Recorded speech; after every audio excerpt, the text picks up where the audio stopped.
33쪽 잠깐 가볼까요? 33쪽.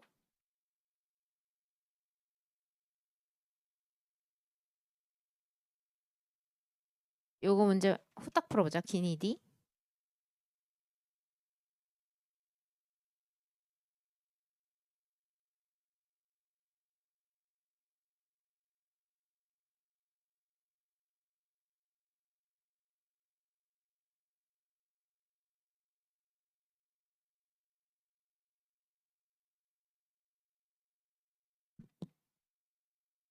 (33쪽) 태양의 흑점 관련해서 세경이 점이잖아. 세경이 점. 근데 이 점은 약간 깍두기 같다고 했지. 네? 얘가 만약에 문제에 나오려면 이런 식으로 이제 단독 출제될 가능성이 높은데 세경이 가지고 좋은 문항을 꽤 준킬러급에 속할 수 있는 문항을 만들 수 있다 보니까 태양의 흑점은 잘 안 나오기는 해. 그럼에도 불구하고 평가원에서 계속 언급은 되고 있거든. 그래서 이제 어떻게 된 상황인지 알아놓긴 해야 되니까 태양이 흑점이 만들어지는 원리를 조금 알려줄게. 태양의 중심 핵이 있고 거기서 수소핵융합 반응을 통해서 에너지가 계속 만들어지고 있어. 그 에너지를 전달하는 방식으로 내부 층들이 구성되지. 그래서 핵, 복, 대지. 이 마지막에 대류가 일어나는 이유가 뭐야? 대류라는 방식을 에너지 전달 방식으로 선택한 이유가 뭐야? 안쪽이 핫하니까. 자연의 원리는 단순하잖아. 핫해. 계속 올라오는 거지. 온도 경사가 클 때 대류라는 방식을 선택하지. 그러다 보니까 대류가 상승하는 이 영역은 뜨거워. 그래서 이렇게 밝아 보이고 대류가 하강하는 영역은 살짝 온도가 떨어지다 보니까 조금 어둡거든.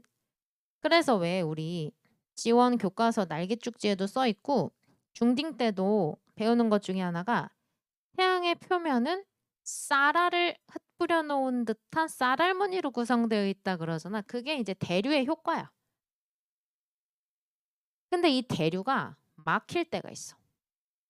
태양의 자기장 때문에. 우리 이제 곧 다다음 책에서 복각할 건데 지구에도 잠깐 깜짝이야. 젖어 있어. 지구에도 자기장이 있지. 지구 내부에 거대한 막대 자석이 있고 만약에 우주에 철가루를 흩뿌려 놓을 수만 있다면 그 철가루가 이쁘게 자기력선을 따라 배열이 될 거야. 지구 자기장은 이렇게 나비처럼 예쁘게 되어 있어. 근데 이게 지구 표면이 고체라서 그래. 자전 주기가 다 똑같아서. 근데 태양도 자전을 하고 있는데 태양은 고체 상태가 아니라 쉽게 말하면 기체 상태고 조금 어렵게 말하면 플라즈마 상태인데 그냥 다 이온화되어 있는 상태라고 생각하면 돼. 너무 뜨거워서. 그러다 보니까 위도별로 자전 주기가 다 달라. 지 맘대로 계속 돌고 있는 거지. 그래서 이 자기장이 이렇게 이쁜 형태를 못 띠고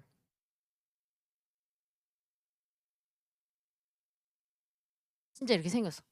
실제로 보면은 진짜 태양 자기장 이렇게 생겼거든. 근데 그러니까 이 왜 이러니? 자기장의 꼬임 때문에 이게 대류를 이렇게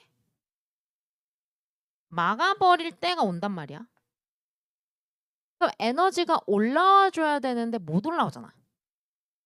그러니까 좀 차가워. 태양의 표면 온도가 6000켈빈 정도지. 한 1000켈빈, 2000켈빈?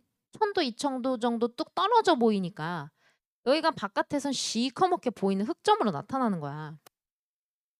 근데 여기 에너지 나오는 군형이 막혔다고 해서 핵융합 반응이 멈추나? 그렇지 않지. 핵융합 반응은 계속 일어나고 있고 에너지는 계속 만들어지고 있고 에너지는 계속 발산이 돼야 되는데 근데 에너지 나오는 군형을 좁혀놨어. 막아놨어. 그럼 어떻게 돼? 참고 차다 픽 가잖아. 미안.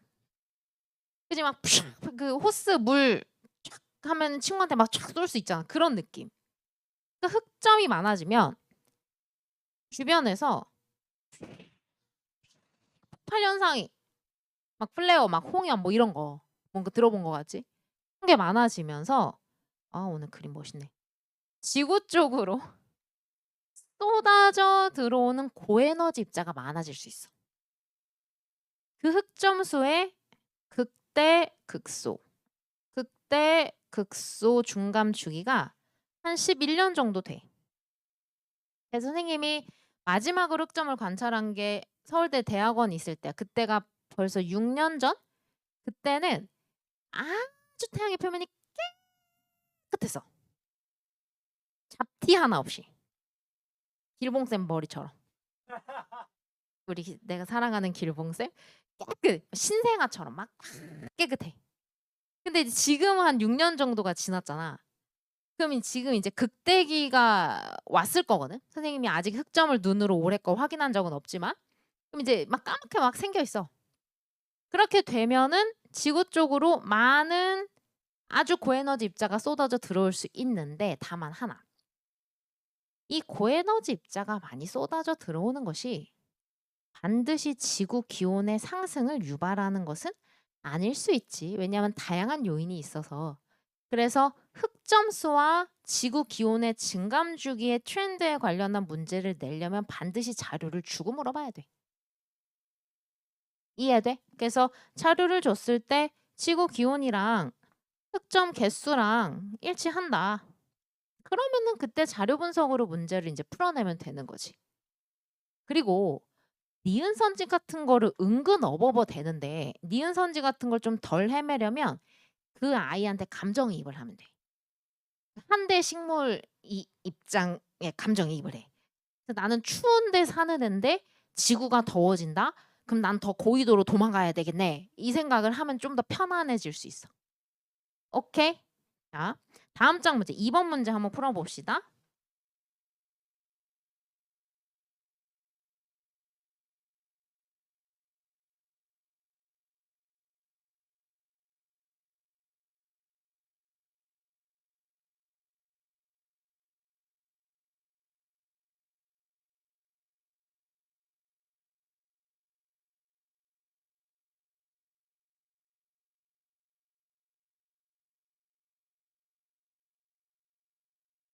길봉쌤 제일 좋아. 길봉쌤 알아? 다니다 보면은 있으셔. 보여. 보고만 있어도 행복해져. 신생아 같으시거든. 너무 귀여워. 자, 얘들아, 2번이 평가 문제인데 이런 걸 지금 계속 평가원에서 내고 있거든. 그러니까 뭐냐면 지구 기후 변화의 외적 요인 문제를 내기에는 약간 뻑뻑하다고 생각했는지 되게 이제 쉬운 걸로 돌아가서 그냥 요인 그 자체를 물어보는 거 있잖아. 그거를 계속 내고 있는데 이제 이게 다 이유가 있다. 우리가 코로나 직격탄 세대잖아. 우리 중학교 3학년 때 코로나 터졌지. 그때 기억나? 완전 애기였네. 중학교 3학년 때. 그때 기억나? 코로나 막 터졌을 때? 어. 그때 선생님도 아직도 기억이 나는데 왜 확진자가 갑자기 뭐 30명이 됐어. 그리고 뉴스를 틀어놓으면 오른쪽에 이제 확진자 수가 떠 있는데 계속 올라가. 그래서 100명이 넘어간 거야. 그때 이제 100명만 넘어가도 큰일 나는 줄 알았어. 그래서 막 이 전염병을 찬 거라고. 뭔가 영화에서처럼 막 회색 도시가 되고 막 이런 느낌. 굉장히 공포감이 막 그때 컸다고. 막 이거 걸리면 죽고 막 이렇게. 근데 이제 그 코로나가 딱 터지고 그런 분위기가 조성이 되고 실제로 그리고 코로나 초기에는 꽤 후유증이 심각했잖아. 그러다 보니까 국경이 봉쇄됐잖아. 그러니까 해외여행을 못 가게 다 막았지. 그리고 경제가 올스톱 됐지. 중국 공장 같은 게 다 멈췄거든. 근데 평가원에서 계속 지금 강조하고 언급하는 것 중에 그 코로나 영향이 있어.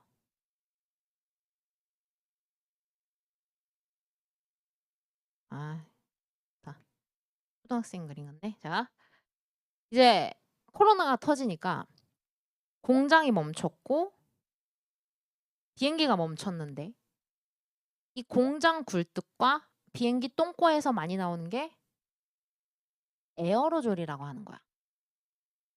얘는 대기 중에 떠다니는 고체나 액체상의 부유 물질들을 얘기하는데 쉽게 말하면 대기 오염 물질이야. 안 좋은 거야. 근데 인제 얘가 대기 중에 떠 있으면 수증기들의 응결 핵 역할을 해. 그래서 얘가 많으면 구름이 많이 끼고 그 구름이 하늘 위가 아니라 땅 근처면 안개가 돼. 똑같은 건데 땅 근처면 안개, 하늘 위면 구름이거든. 그러니까 에어로졸이 많으면 이런 것들이 많이 껴. 그래서 어제도 의대관 가면서 그 의대관 이천이라는 곳에 있거든. 근데 이천이 서울이랑 꽤 가깝고 그래서 공장이 굉장히 많고 대형 트럭들이 무지 많이 다녀. 거기는 꼭 이맘때쯤 되면은 의대관 알잖아. 그치? 안개, 아, 왜 또 모른 척해. 안개가 진짜 많이 껴. 그래서 새벽녘에 지표면이 차가워져 있지. 대기가 굉장히 안정해 있는 상태에서 수증기가 걔를 통해서 응결을 하면 안개가 싹 낀 상태에서 새벽 운동 나가잖아. 그럼 그 다 마시는 거야. 나가면 절대 안 돼. 그 엄청 안 좋은 거거든. 오염물질 내가 다 마시는 거거든. 어쨌든 이게 그래서 이제 도심 특유의 기후를 만들기도 하는 거야. 약간 그 뿌연 회색 빛깔 영국 느낌 나는 막 산업혁명 그런 느낌 나는.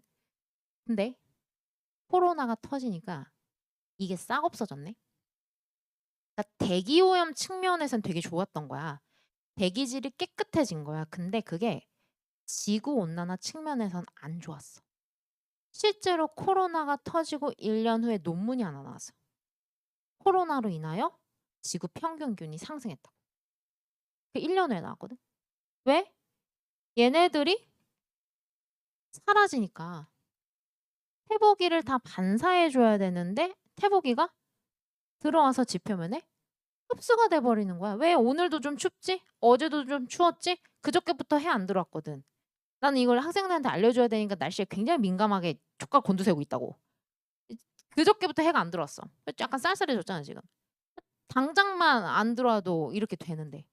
근데 그게 계속 지속이 됐으니 당연히 태보기가 더 많이 들어오고 지구 평균 기온이 올라갈 수밖에 없지. 그거를 가지고 계속 문제 출제하고 있어. 은근슬쩍. 네? 그다음에 또 하나 더. 대기 중에 떠다니는 온실 기체의 1등은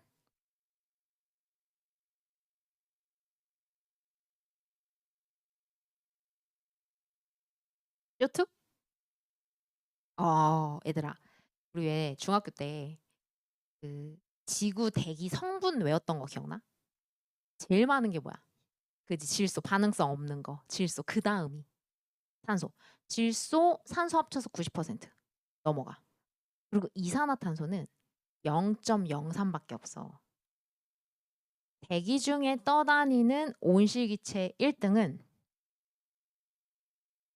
H2O야. 그 다음이 CO2고 그 다음이 CH4거든. 근데 문제는 인위적인 요인에 의한 온실 효과, 온실 기체를 따질 땐 이 아이를 얘기하지 않아. 왜냐면 대기 중에 떠다니는 수증기를 인간이 제어할 수가 없어. 지구 표면의 7, 80%가 바다야. 그 바다에서 증발하는 수증기의 양을 인간이 제어할 수 있을까? 그리고 그 수증기가 대기 중에 영원히 사는 게 아니라 순환 과정에 의하여 비로 떨어져, 없어져. 그 강수량을 인간이 제어할 수 있을까? 안 돼. 그런데다가 잘 봐. 지구 기온이 뜨거워졌어요. 그러면 우리 해수의 성질 가서 배우거든. 증발량은 적도 지방에서 많지. 더우면 빨래가 잘 마르는 걸 생각해. 더워지면 증발량이 많아져. 그러면 대기 중에 수증기 늘어나지. 근데 이 대기 중에 수증기가 늘어나는 상황에 대해서 얘를 온실 가스가 늘어나는 상황으로 생각을 하면 지구 기온이 다시 증가하는 양의 피드백이거든. 그런데 만약에 대기 중에 H2가 증가했는데 이놈이 구름을 형성하는 상황으로 생각을 하면 반사율이 증가하면서 지구 기온이 떨어지거든. 이 효과를 정확히 누가 더 우세한지 측정 불가야. 그래서 인위적인 요인이라고 써 있잖아. 인위적인 요인에 대한 것을 나타낼 거면 H2는 생각하지 않고 무조건 CO2로 생각하면 되고, H2O에 대해선 내지 않을 거니까 앞으로 지구온난화 문제가 나온다 그러면 CO2의 트렌드와 지구 기온의 트렌드 무조건 비례한다고 생각해도 괜찮아. 이건 선생님이 대학교 때 공부하면서 느꼈던 건데 사실 닭이 먼저인지 달걀이 먼저인지 모르겠긴 하더라고. 그러니까 되게 희한한 게 CO2가 먼저 대기 중에 이렇게 늘어나면 기온이 뒤따라서 상승하는 해도 있어. 근데 기온이 상승하다 보면 CO2가 또 뒤따라서 상승하는 트렌드가 보일 때도 있어. 그래서 사실 뭐가 먼저인지는 모르겠는데 하여간에 비례관계인 건 확실해. 되겠어? 그래서 앞으로 그냥 무조건 1등은 CO2. 그래서 답이 거기 잘못됐지. 그지? 답이 잘못됐어요. 얘랑 기온이랑 일치한다. 자, 그리고 하나 더. 이렇게 H2O랑 비슷한 상태를 야기시킬 수 있는 지구 기후변화 내적 요인이 하나 더 있어. 화산활동. 화산활동도 한번 정리를 해볼까?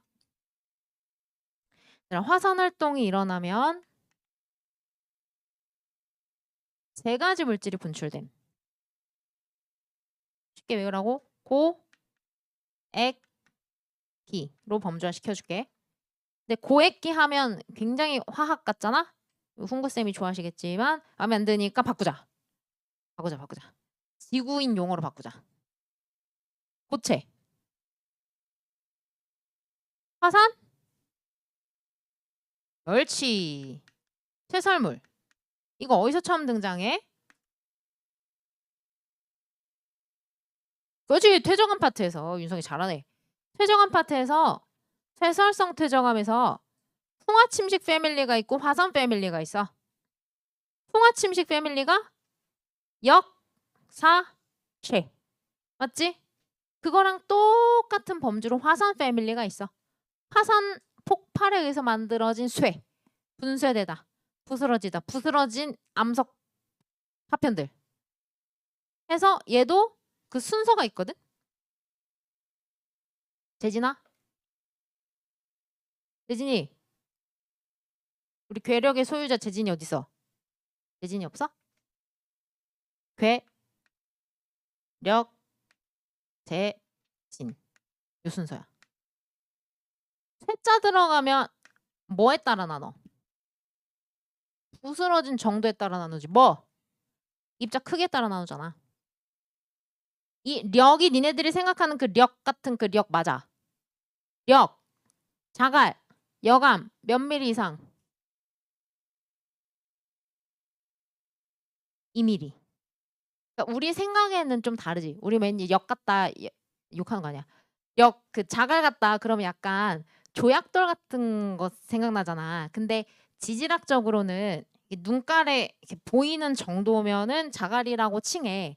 근데 그게 약간 주관적인 게 조금 있어서 수능에는 재밌는 게 나왔었는데 재밌지 않냐? 그 퇴적물 관련된 실험 문제 나왔을 때 이 실험 과정 설명에 2mm 이상의 왕모래 이렇게 적어준 적이 있었어. 난 재밌더라고. 왜냐면은 그래 어떤 지질학자들은 야 2mm면 그냥 자갈은 좀 그렇지 않냐 이런 사람들도 있어서 그건 이제 문제에 따라 달라지는 거고 어쨌든 일단은 지질학적으로 포멀한 거는 역 되면은 2mm 이상이다. 근데 이제 풍침 패밀리 같은 경우에는 력이 짱이니까 그 이상은 없는데 여기 이제 괴물 같은 화산 암괴 괴가 있잖아. 그러니까 얘 때문에 상한선이 있다고. 그래서 그게 6cm야. 64mm. 그래서 그거 넘어가면 이제 괴물 같은 아이들 이제 화산암괴라고 하는 거지. 그러니까 이게 퇴적암에서 처음 나오고 자 지금은 기후변화 파트니까 우리에게 중요한 놈 누구야? 요놈이지 요놈. 지는 이제 너무 쬐끔해서 안 나오고 다시 액체는 뭐라 해? 마그마. 영어로도 마그마고 매그마, 매그메 뭐 그렇게 쓰는 거 있어. 근데 이게 원래 마그마는 지하에 있을 때 얘기하고 이게 지표 위로 터져 나오면 라바, 용암이라고 하는데 지원 교육 과정에선 그걸 크게 구분을 안 해. 그래서 그냥 다 액체 상태의 물질은 그냥 마그마라고 생각하면 돼. 근데 얘는 이제 어디서 중요한 거야? 1 단원에서 마그마의 생성 과정 무조건 한 문제 나오잖아. 이제 거기서 중요한 거니까 우리 지금 메인 국거리는 아니고 지금은. 마지막 이 기체는 뭘로 바꿔? 화산? 가스로 바꿔야 우리 지구인들의 용어지. 이렇게. 이것의 1등? 이게 또 H2야. 화산가스는 유독성 물질이 제일 많을 것 같잖아. 근데 70-80%가 물이야. 응. 그리고 CO2 등등등이 들어가 있지. 그러면 화산이 폭발했을 때 화산 쇠설물. 자, 요 용어가 나왔었지. 성층권에 도달한 화산재는 지구 기온을 하강시킨다. 너희들 또 성층권에 도달한이라는 말에 또 꽂히던데 성층권에 도달을 해야만 돼. 왜냐면 화산이 폭발하면 우리 상상 이상으로 화산재가 진짜 많이 나오거든. 그 필리핀 교과서에 실려 있는 필리핀 피나투보 화산이 폭발했을 때 그때 당시 거기 계셨던 어떤 분의 증언을 들었는데 폭발 팍 하니까 이 공간이 거의 밀가루 100만 포대를 동시에 터트린 것처럼 갑자기 푹해지는 거야. 근데 이제 옆 사람의 생사조차 확인할 수 없을 정도로 가시거리가 너무 짧고 말을 하려 그러면 이게 막혀서 안 나가 말소리가. 그래서 이제 가만히 있을 수밖에 없는 거지. 이게 휘저으면 더 휘저어지니까. 근데 이제 가만히 있는데 조금 시야가 거치고 보니까 세상에 화산재가 머리에 이렇게 쌓여 있었다는 거야. 그러니까 우리는 참 축복 받았지. 우리는 화산 축복 안 받은 얼굴인데. 우리는 그 화산을 경험하지 않잖아. 선생님이 요즘에 낯설 보느라 내가 못 보는데 내가 되게 좋아하는 프로그램 중에 톱파운 25시 있어. 그게 참 재밌어. 이제 전 세계에 이제 여러 특이한 것들을 보여주는 건데 그런 데만 가도 그것만 봐도 화산이 지금도 엄청나게 폭발한 국가들이 되게 많아. 우리는 참 축복받은 거야. 인정하기 싫지만 축복 헬조선 아니다. 좋은 국가다. 좋은 나라다. 근데 이제 화산이 폭발하면 우리 상상 이상으로 화산재가 정말 많이 나오고 근데 대륙권에서는 얘가 움직일 수밖에 없어. 왜냐면은 공기가 움직이고 있잖아. 그래서 얘는 무조건 저 끝까지 가는데 대륙권 계면 가면 성층권이랑 경계면이니까 사실상 대륙권 계면 이꼴 성층권이라고 생각해도 되고 성층권은 수온 약층처럼 안정한 층이기 때문에 더 이상 화산재가 그 위로 올라갈 수는 없거든. 근데 그거를 대륙권 계면에 도달한 이렇게 표현을 내기가 좀 그래. 좀 애매해. 대륙권 계면이라는 말 자체를 단어를 내기가. 그래서 성층권에 도달한이라고 하는 거야. 어쨌든 얘가 여기 도달하면 이제 가만히 있어. 안 움직이고. 그럼 얘가 무지하게 태보기를 막아버리지. 그치? 그러니까 중간중간 생물의 대멸종이 일어난 것 중에 하나가 화산 폭발 때문이다. 이런 의견도 있어. 얘가 화산재에 입각해서 생각을 하면 지구 기온이 떨어진다고. 네. 화산가스 입장 생각하면 지구 기온 올라갈 수 있어? 선생님 그러면은 어떡해요? 화산이 폭발했을 때 결과론적으로 지구 기온이 상승한다는 거예요? 하강한다는 거예요? 몰라. 알 수가 없어. 그래서 작년에 평가원에 그 문제 진짜 많이 틀렸는데 이 페이지에 6번인가? 앞쪽이었어. 2점짜리 문제였는데 이렇게 이렇게 이렇게 이렇게 이렇게 이렇게 주고 x축이 시간이었고 지구 기온이었고 아궁 화산 아궁 막 그런 거 있잖아. 화산 폭발한 걸 여기다가 이제 이렇게 에피소드를 줬어. 그러고 난 다음에 선지에서 물어봤는데 그걸 또 엄청 많이 틀린 거야. 기본적으로 화산 활동이 일어났을 때 지구 기온의 변화에 대해서 물어보려면 이렇게 자료를 죽음로 봐야 된다 이가. 다만 이런 건 생각할 수 있지. 단기적으로 얘의 영향이 더 클 것이냐. 중장기적으로 봤을 때 결국에는 태보기를 막는 사건이 굉장히 오래 지속된다고 하면 성층권에 머무니까 그럼 중장기적으로 봤을 땐 지구기온 떨어질 수 있지. 이렇게 잠깐 판단할 수 있지만 교수님들도 그걸 알기 때문에 항상 선지에 던져줘. 화산 활동이 일어났을 때 성층권에 도달한 화산재의 영향이 어쩌고저쩌고. 그럼 지구 기온이 낮아지는 걸로 대답을 하면 된다고. 알겠지? 오케이, 오케이. 자, 그러면 이걸 이어서 이제 뒤쪽으로 쭉 앞쪽으로 가. 너희 필기 안 해도 되니까. 앞에 복사평형 갑시다. 앞에 16쪽. 요거 주간지에서 많이 풀고 질문 많이 하더라고.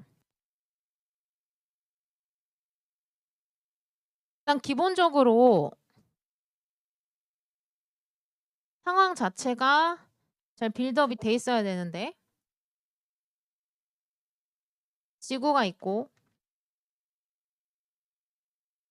태복이가 쏟아져 들어온다잉.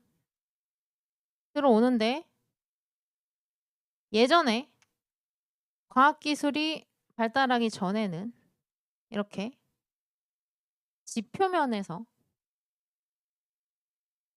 우리 입장에서 인풋에 해당하는 쏟아져 들어오는 태복의 양을 측정할 수가 있었어. 근데 과학기술이 발달했어. 항상 인간은 태양으로부터 우리가 얼마만큼의 에너지를 받는지 되게 궁금해하거든. 유일한 에너지원이니까. 그래서 대기권 밖에 나가서 또 재고 싶었던 거야. 그래서 이제 인공위성 싸가지고 여기서 조사를 했더니 달라. 그러면 요 지점과 요 지점의 차이를 야기시킨 유일한 요인은 뭐야? 중간에 낑겨 있는 대기지. 그러니까 이럴 수 있지. 태보기가 들어올라 하는데 텟 입에 들어왔는데 먹지 않고 삼키지 않고 텟 뱉어. 반사시킬 수 있어. 그리고 대기가 자기가 좋아하는 최애 파장 영역의 빛을 중간에 가로채서 냠냠 먹을 수 있어. 그럼 이제 그 차익에 해당하는 것만큼이 지표로 들어오겠지. 맞지? 또 지구 입장에서 이렇게 먹기만 하면 안 돼. 자연에 열린 단순에 먹었으면 싸기도 해야지. 그래서 우리가 싸는 게 지복이고 우리 입장에서 아웃풋에 해당하는 거고 얘도 우주로 나가고 싶었지만 대기의 중간에 잡아먹혀서 못 나가는 거 있을 거고 대기로 나가는 것도 있을 거고 이거지. 이 관계에 대해서 즉 태복이와 지복의 관계에 대해서 잘 암기해야 하는 게 복사평형 파트라고 생각하면 돼. 근데 고3 때 아마 여기 파트가 공부가 잘 안 되어 있었을 거야. 일단 내용 자체가 뭔진 모르겠는데 좀 어렵게 느껴지고 그리고 최근에 기출문제 안 나왔기 때문에 근데 올해는 등장할 수 있기 때문에 항상 우리 유비무환의 자세로 복사평형 갈게요. 선생님이 책에다가는 화살표를 그려놨어. 18쪽에. 근데 SOS에는 화살표도 안 그려놨을 거야. 왜냐면 화살표까지 혼자 스스로 그릴 수 있을 정도로 암기돼야 돼. 여기는. 지금 선생님이 칠판에 써주는 거 전부 암기해야 돼요. 자, 맨 아래에 지표. 그다음에 대기. 그다음에 우주. 세 영역이 있어. 우주에서 태복이 대기 쏟아져 들어와. 얘는 태복이야. 근데 들어왔는데 지구가 먹을래 했는데 입에 들어왔는데 안 먹어 텟 하고 뱉는 거. 이게 뭐? 구름 등에 의한 반사 있을 수 있지. 그지? 요게 한 25 정도. 다시 지표까지 들어왔는데 텟 안 먹어. 나도 안 먹어. 텟 하고 그냥 뱉어내는 거. 5 정도. 이거는 누가 뱉지? 핑아. 아니면 사막도 꽤 반사 많이 해. 그러니까 숲이 있을 때는 나무가 태보기를 먹잖아. 냠냠. 흡수하잖아. 근데 숲이 파괴되다 못해 완전히 숲이 사라지는 게 사막하잖아. 그럼 숲이 있을 때보단 없을 때 반사율이 커지거든. 그래서 사막이나 빙하 등에 의한 퇴 반사. 그래서 지구 알베도 얼마라 그랬어? 30이라 했지. 그럼 100 중에 30을 텟 뱉었다. 얼마 남았어? 70 중에서 25를 대기가 냠냠. 자기가 좋아하는 최애 파장의 빛들이 있지. 그리고 나머지 차익 얼마? 옳지. 계산 잘해야 돼. 45에 해당하는 건 지표가 냠냠.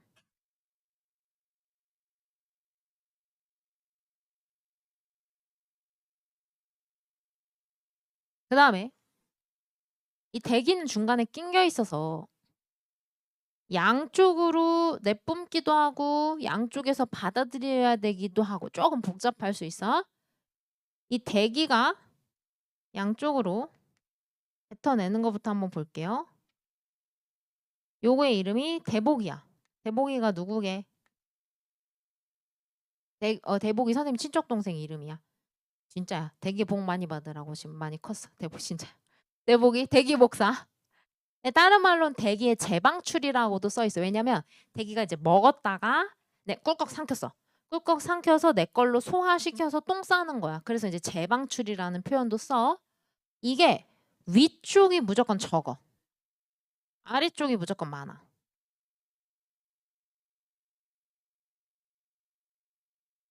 6688. 근데 이게 위쪽이 왜 또 적은 줄 알아? 진짜 소름 돋는. 아래가 무조건 많고 위에가 무조건 적거든? 왜냐면 여기가 고도가 높잖아. 고도가 높으면 온도가 어떻다고? 차갑다니까? 차가우니까 조금 내보내는 거야. 소름, 이봐. 형이 봐봐. 야, 이 리액션 봐봐요. 소름 안 돋아? 막 유레카 막 이런 거 없어? 그냥 6688이었어? 아니, 그럴 수밖에 없다. 그러니까 위에가 더 적을 수밖에 없어. 이게 원리가 이제 이해가 되면 여기서 응용되면 다 대답할 수 있단 말이야. 차가우면 에너지 없는데 뭘 얼마나 방출하겠어. 그치? 됐어? 자, 다시. 이 지표는 욕심쟁이? 이렇게 자연에서 받아먹기만 하면 안 돼요. 지금 얼마 받아먹었냐 지표는? 45에 88 받아먹었지? 얼마 받아먹어서? 그치. 잘 나오네. 아빠는 123이요 이래가지고 내가 아찔해가지고 133이요? 더하기 잘할 수 있지? 133 먹었지? 그러면은 133 쌓아야지. 항상 먹은 만큼. 그 중에 104는 표복이야. 표복이. 그 104가 지표에서 나가는데 대부분이 못 나가고 되게 먹혀.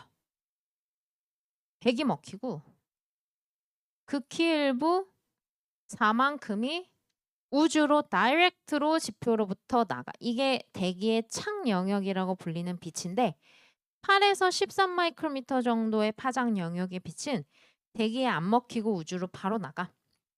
그래서 우주에서 요 파장 영역대의 빛을 선택해서 보면은 지표의 온도라든지 지표 상태를 그대로 알 수 있어. 대기의 창, 대기가 창문 역할을 해준다 해서 대기의 창 영역의 빛이라 그래. 그리고 아직 남았지. 133 안 됐으니까 얼마 남았어? 29 남았지? 29는 대전잠, 대류, 전도, 잠열이고 약간 디테일을 가미하고 싶으면 잠열이라는 게 물의 상태 변화 시에 출입한 열인데 우리 지구에서 물이 해준 역할이 되게 커. 그래서 한 3배 정도? 물이 해준 역할이 되게 크고 이때 열 전달 많이 되구나.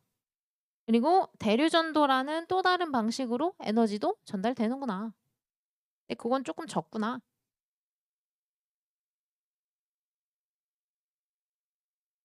그럼 이제 지표가 뱉어내는 거 다 됐지. 133은 133이요 맞춰졌지. 또 맞춰보자. 우주 한번 맞춰보자. 우주가 먹은 게 왼쪽부터 들어오는 화살표 싹 더하면 돼.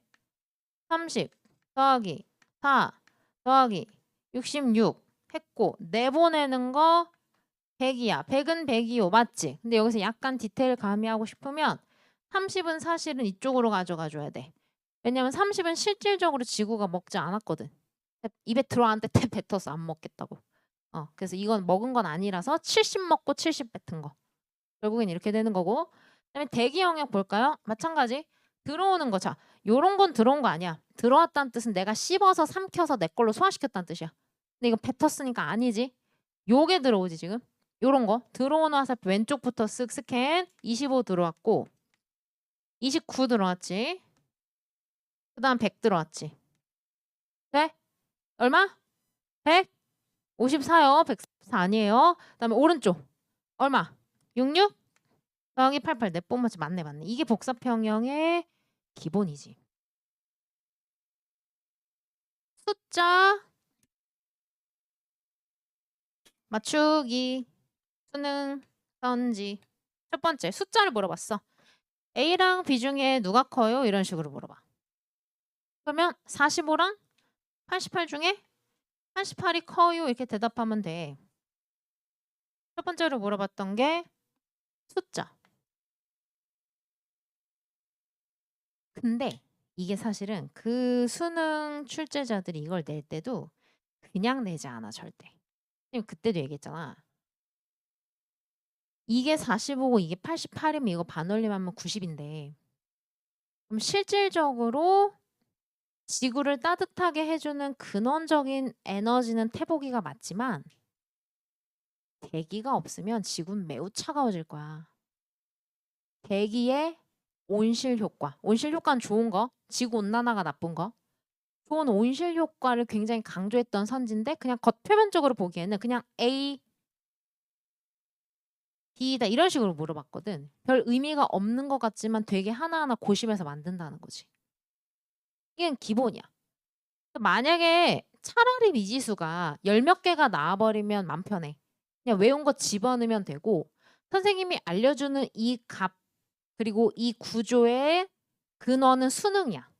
수능 출제된 거 기준으로 알려주는 거고 교육과정 바뀌면서 선생님이 SOS에도 넣어놓고 다 넣어놨는데 지구온난화가 반영돼서 조금씩 값이 바뀌어. 그리고 값이 다 다른 것들이 교과서마다 다 들어가 있는데 이 기본이 잘 되어 있으면 값이 바뀌어봤자 뿔마 오고 화살표 살짝 변형해도 기본 구조가 보여. 항상 가장 기본이 중요해. 요걸 이제 잘 외워놓고 만약에 미지수 다 나오면 그냥 외운 값 다 때려 집어넣어서 풀어도 전혀 무방해. 차라리 그게 땡큐일 수 있어. 애매하게 다른 값을 주는 것보다. 이게 첫 번째야. 근데 숫자만을 내다 보니까 애들이 잘하네. 외워가지고 애들이 와버리네. 그래서 의미를 내기 시작했어. 의미. 그때 첫 번째로 물어봤던 게 A의 파장이 길어요? B의 파장이 길어요? 이런 식으로 묻는 거지. 요걸 또 한번 그려보면 Y축은 복사 에너지의 상대적 세기. X축은 가자 파장. 그래서 태복이 요거 주간지 질문 많이 하더라고요. 이게 태복이야. 근데 우리는 그냥 태복에서 나오는 에너지가 궁금한 게 아니라 그게 지구랑 상호작용하는 게 궁금한 거라서 그래프가 좀 복잡해. 두 개가 그려져 있을 거야. 이런 식으로. 그래서 바깥쪽은 대기 밖에서의 이렇게 써져 있을 거고 여기는 지표면에서의 이렇게 써져 있을 거야. 애들 질문 제일 많이 하는 거였어 주간지에서. 근데 여기 보면은 이게 끝이 아니라 여기 또 안쪽이 복잡해. 그래서 일단 1차적으로 대기 밖과 지표면의 태복의 차이를 야기시키는 요 요인은 반사. 일단 요 차액에 해당하는 것은 반사야. 그런데 반사된 거 제외하고 지표면까지 다 들어오냐? 그건 아니지. 그래서 이쪽이 이렇게 늘 그려져 있어. 이게 점선으로 돼 있어. 안 들어왔다는 뜻이고 여기 이렇게 색칠이 돼 있거든. 그리고 이쪽도 이렇게 해서 이게 점선이 돼 있어. 여기 색칠이 돼 있어. 이거 이제 뭐냐? 태보기에 람다 맥스 어딥니까? 지난주 외우자 그랬지? 가시광선이고 파장으로 따지면 얼마? 외우자 했지? 외우기도 어렵지 않은데 0.5 마이크로미터 또는 500 나노미터. 가시광선은 0.4에서 0.7 사이 딱 되지. 그럼 가시광선보다 짧은 거 누구야? 자가 접전 자가 접전이니까 이거는 자외선 요 놈은 옳지 적외선 들이 대기에 흡수되는 거. 자외선 누가 좋아할까? 자외선 오존이 좋아하지. 자외선의 흡수율은 거의 100%에 육박한다고 생각하면 돼. 적외선 누가 좋아할까? 이거 온실기체가 좋아하지. 적외선이 있어야 온도가 뜨거워져요. 온도를 내는 근원이야. 얘는 뭐 한 50%. 그러니까 그 그림을 분석하면 얘는 거의 바닥이 없이, 선생님 이거 약간 띄어서 그려서 그런데 바닥이 없이 거의 100% 흡수돼 있고 얘는 밑에 영역이 좀 남아 있어. 흡수가 덜 됐다는 뜻이야.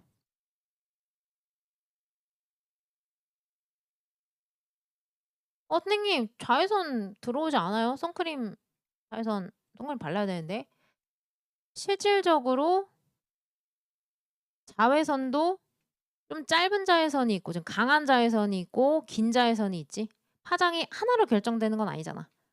전자기파라면 여러 개의 파장이 있지. 영역이 있는 건데 그중에서 웬만한 센 자외선은 성층권의 오존층이 다 먹어줘. 그나마 걔가 다 먹어주니까 우리가 피부암 안 걸리고 선크림 정도, 선크림 안 발라도 살 수 있을 정도가 된 거야. 그러니까 오존층이 만들어지기 전에는 육상의 생물이 나올 수가 없지. 얼마나 센 게 들어오는데. 오존층이 만들어지기 전에 남세균, 남조류가 산소 뿜뿜. 굉장히 강력한 자외선이 들어오니까 그 굳건한 산소 분자가 광분해 돼서 산소 원자로 나오고 그 산소 원자가 산소 분자랑 반응해서 오존이 만들어지니까 그 오존층이 만들어진 이후에 육상식물 등장할 수 있었지. 육상식물 처음 등장한 게 언제야? 그렇지. 육실 실루리 아기. 그지? 되겠어? 웬만한 자외선은 거의 그냥 100% 흡수해 주는 거다. 근데 여기서 이제 이거는 선생님의 낚음인데 약간 낚을 수 있는 게 있어. 이 그림이 나와주면 이게 양으로 얘기하면 좀 달라져. 이건 그냥 낚고 싶어서 내가 악마처럼 생각해 본 건데 태보기 중에서 가시광선이 람다맥스 대표로 설정할 수 있는 이유는 가시광선 영역대의 빛이 태보기 전체 중에 절반을 차지하거든. 그리고 실질적으로 자외선은 5% 정도밖에 없어. 되게 적지? 우리는 뭐 뭔가 태양 하면 자외선이 생각나는데 UV. 그다음에 적외선이 좀 많긴 해. 45%. 그럼 생각해봐. 흡수율로 따지면 대기가 흡수하는 비율로 따지면 얘는 100%인데 그걸 량으로 바꾸면 얘는 오히려 반대가 되겠지. 왜냐면은 5개 중에 100% 흡수하면 예를 들면 5개의 개수를 흡수하는 건데 45% 계산하기 힘드니까 그냥 50%라 하자. 50%에서 50개 중에서 50%를 흡수하면 25개가 되잖아. 절대적인 개수 자체는 얘가 많다고. 이게 률과 양의 장난질이지. 그럴 수 있지. 이해되겠어? 되겠어? 어쨌든 태보기를 보니까 아까 누가 질문했잖아. 뭐 풀고 와서 어디 갔어? 자고 있지. 자고 있네. 이거 질문. 가시광선 같은 경우는 상당히 흡수가 안 되는 편이야. 그래서 지구 대기가 태보기와 지보기를 선택적으로 흡수하고 선택적으로 투과시킨다라고 할 때 태보기는 그래도 지구 대기를 투과하는 비율이 높아. 그리고 이거랑 같이 가는 개념이 흡수율이라고 생각하면 되는데 흡수되는 비율은 낮은 편이지. 어쨌든 대표 파장이 잘 흡수가 안 되니까. 그러니까 가시광선 지금 보고 살지. 태보기가 들어오니까 집에만 가지. 이해돼? 그럼 여기다가 지보기를 그대로 이어서 그려볼게. 지보기는 한참 오른쪽으로 이동시키고 면적도 조그맣게 그리면 돼. 왜? T에 내주고. 오케이? 지보기는 람다맥스가 어딨어? 적외선에 있지. 근데 적외선이 엄청 영역이 기네요. 길지? 원적외선, 근적외선 있잖아. 돼? 근데 지보기도 그냥 지보기가 궁금한 게 아니라 지구 대기와의 상호작용하는 게 궁금한 거지. 지보기 그래프는 이렇게 생겼어. 여기가 다 뭐야? 대기가 흡수한 영역이야. 적외선 누가 좋아한다고? 이거 그대로. 원리는 그대로. 그리고 여기 극히 일부 대기 흡수가 안 된 이게 대기의 창 영역이라고 생각하면 돼. 그래서 지보기는 태보기랑 반대야. 지보기는 흡수되는 비율이 높아. 통과를 잘 못해. 지구 대기를 통과해서 나가고 싶은데 못 나가. 통과하는 비율이 낮고 흡수되는 비율이 높다. 그럼 여기서 갑분우 해볼까? 갑자기 분위기 우주. 얘는 표면 온도가 6000 켈빈인 흑체에서 나올 수 있는 다양한 파장 영역의 빛. 얘는 지구의 평균 온도가 288 켈빈이라고 옛날엔 그랬는데 귀찮기도 하고 지구온난화도 있고 하니까 반올림해서 300 켈빈. 그러면 여기에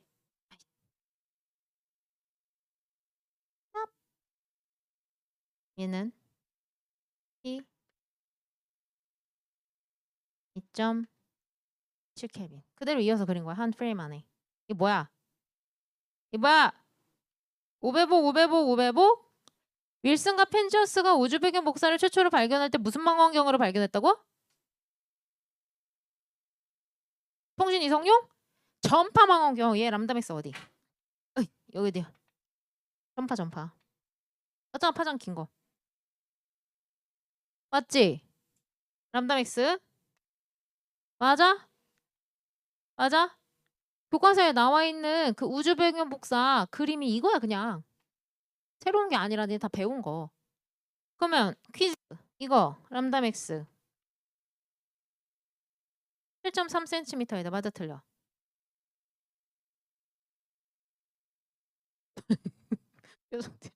7.3cm도 분명히 본 것 같고 2.7 본 것 같고 다 본 것 같으니까 다 맞아. 맞아? 야, 아니지. 굳이 잘하네. 7.3cm는 뭐야? 7.3cm는 어떻게 써 있냐면 그 그림 이렇게 있고 숫제 복사 곡선 있고 이 점 하나 찍어 놓고 여기에 7.3cm라고 적혀 있고 거기에 대한 설명으로 뭐라고 돼 있냐면 윌슨과 펜지어스가 처음 발견한. 그러니까 얘기했잖아. 다양한 파장 영역에 빛이 있어. 전파라도. 길고 짧은 거 있어. 근데 아까 여기 0.5 마이크로미터 정도였고 이쪽으로 오면 엄청 길어지니까 7.3cm 될 수 있잖아. 그 자에 진짜 7.3cm라니까. 근데 하필이면 람다맥스를 발견한 게 아니라 7.3cm를 최초로 발견했어. 그래서 의미가 있는 거야. 그래서 우리가 외워야 되는 거고. 굳이 람다맥스를 외울 필요는 없지만 궁금해하니까 얘기해주면 그것에 있는 자료긴 하니까. 람다맥스는 2.7 켈빈짜리에서 2mm 정도 돼. 그럼 이제 또 이렇게 질문한다고. 선생님, 왜 윌슨과 펜지어스는 7.3cm였는데 왜 지금이 2mm예요? 왜 파장이 짧아졌어요? 우주는 온도가 낮아지는데요. 파장이 길어져야 되는 거 아니에요? 그러고 있으면 안 된다고. 왜냐면 그들이 1960년대 발견했어. 지금 2020년이잖아. 그러면 우주 역사가 얼마인데? 138억인데. 그 138억에서 그 윌슨과 펜지어스의 시간으로부터 지금 우리의 시간까지 얼마나 뭔가 많이 흘렀겠니? 그냥 그 찰나서 눈 깜짝할 새도 안 될 거 아니야. 그러니까 뭐 얼마나 식었겠어? 그냥 그때나 지금이나 이거였고 하필이면 그때 발견한 거지. 그래 뭐 그때부터 조금 길어졌을 수는 있지만 그거 그냥 무시해도 되잖아. 그 정도는. 이해되겠어? 그래서 다시 가자. 그래서 태보기는 단파요. 지구에서 나오는 건 장파요. 파장이 누가 길어요? 표현해주고 이제 수능 특으로 표현을 그냥 파장이 짧냐기냐 이렇게 안 하고 적외선분의 가시광선은 누가 커요? 뭐 이런 식으로 묻는 거지. 그럼 이제 내가 집중하고 싶은 거 하나만 사보다 적외선이 좋아? 나는 지구가 좋아? 그럼 지구에서 적외선 열나만이 나오지? 그럼 이 값은 작아지지? 이런 식으로 대답하면 돼. 무슨 얘기인지 알겠어? 의미 첫 번째. 다시. 의미 두 번째. 퀴즈입니다. 지구는 복사평형 상태이다. 맞아, 틀려?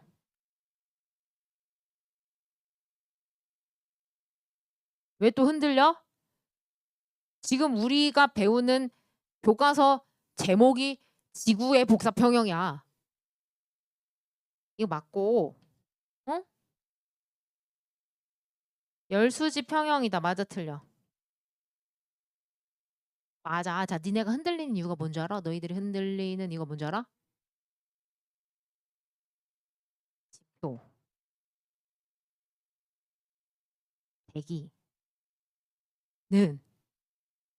복사평형 상태이다. 맞아, 틀려?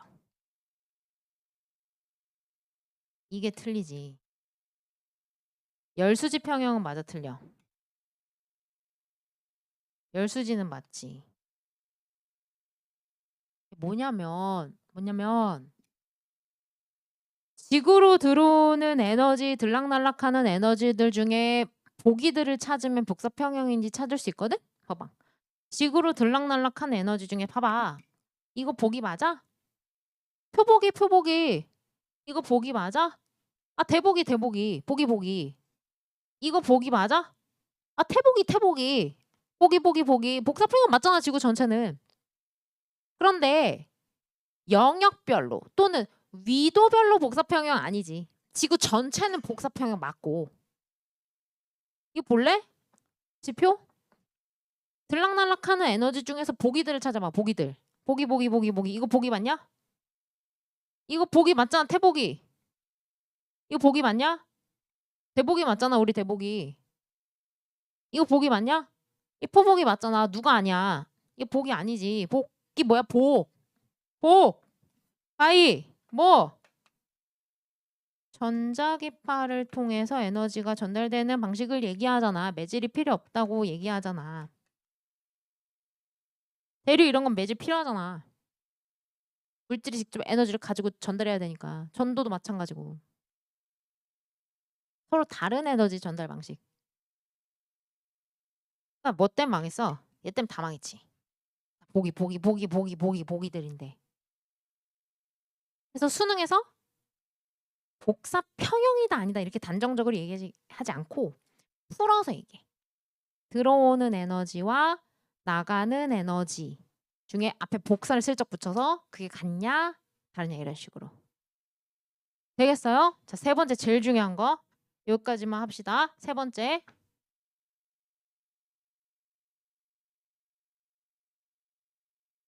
이거야 이거. 이게 이것 때문에 나오는 거야. 지구온난화와의 연계. 자, 지금 선생님이 묻는 말에 대답할 수 있으면 안 외워도 돼. 갑시다. 지구온난화가 발생했습니다. C가 많아질 수 있습니까? C. 자, 그냥 느낌으로 말고 논리적으로 가자. T처럼. 지구온난화가 발생했어. 대기 중에 온실기체 많아져 안 많아져? 많아졌다는 걸 뜻하지. 그런데 표보기는 뭐라고? 대부분이 적외선이라고. 그러면 얘네들 좋아하는 게 적외선이잖아. 그럼 자연스럽게 먹는 애들이 많아지니까 더 많이 먹을 수밖에 없지. 많아질 수 있겠네? 오케이. 자, 그러면 B 많아질 수 있겠습니까? 대기 입장에서 대기가 먹은 게 열나 많아졌지. 그러면 똥도 많이 싸야지. 많이 먹었으면 많이 싸야지. 또 많아지겠지? 다시 연쇄적으로 대답할 수 있는지 살펴봐. D에 어떻게 될까? 많아질 수 있을까? 봐봐. 지표가 냠냠 먹은 게 많아졌잖아. 아이 배불러. 똥도 많이 싸야지. 그치? 그러면 지표 기온 어떻게 될까? 지표 온도 어떻게 될까? 온도? 선생님 에너지 다 방출했으니까 온도 낮아지겠네요? 맞아 틀려? 안 돼! 응하면 안 돼! 정신 차려. 자, 다시. 방출한 게 많아졌어. 온도 낮아져? 안 돼. 우리 항상 평형의 개념을 생각해야 돼. 그니까 코끼리 똥 본 적 있어? 코끼리 똥? 본 적 있어? 왜 이렇게 오래? 본 적 없지? 코끼리 똥이 이렇게 쌓아놓는데 빵인지 똥인지 구분이 안 돼. 근데 코끼리가 얼마나 많이 먹게? 풀도 많이 먹으면 살찐다고? 진짜 많이 먹잖아. 그러니까 많이 먹었으니까 많이 쌓는 거야. 근데 코끼리가 그렇게 많이 먹고 그렇게 똥을 산처럼 쌓아놓는다고 해서 쥐처럼 조그매지냐고. 평형의 개념으로 생각해야지. 그지? 왜 우리 실험 중에 그런 유명한 실험 있잖아. 전구로 햇빛 만들어서 비닐하우스 같은 데다가 쏴. 계속 쏴. 그래서 기온이 쭉 안에 온도 올라가다가 이렇게 평형 상태 이루어지는 실험 알지? 요 상태를 항상 내는 거야. 항상 평형 상태를. 얘들아, 이게 지구온난화의 전말이야. 지구온난화는 지구온난화를 낳는다니까? 이제 망했어. 뭐 좋다. 그냥 뜨겁게 살자 그냥 우리. 야 엊그제 보니까 망고가 2만 원이 2만 원. 망고도 1,000원에 먹고. 얼마나 좋아. 우리나라에서 국산 망고 농약 없는 거 얼마나 좋아? 여기 다 뜨거워지고 그냥 다 뜨겁게 살자. 됐어? 자 마지막. 이제 요게 궁금할 거니까 딱 끝났어. 이제 이런 게 궁금해서 안 찝어준 거. 이거는 문제 안에 조건을 주고 물어볼 거고 하나 너희들의 생각의 확장을 위해서 하나만 던져주면 지구온난화가 발생하면 실제로 서울대 지구과학 구술 논술에 나왔었던 건데 얘는 오히려 작아질 수도 있어. 왜냐면 지구가 뜨거워지잖아. 그럼 상승기류 팍 발생하지. 아까 얘기했지. 상승기류가 높이 발생하면 구름 끝부분도 높아지지. 우리 저게 영상에서 배운 거잖아. 구름 끝부분이 높아지면 온도가 낮아지거든. 그래서 오히려 얘는 적어지고 오히려 이쪽으로 더 많아져. 그러니까 지구온난화를 낳는 거야. 망했어. 됐어? 오케이. 오늘 한 거 반드시 잘 복습하세요. 고생했습니다.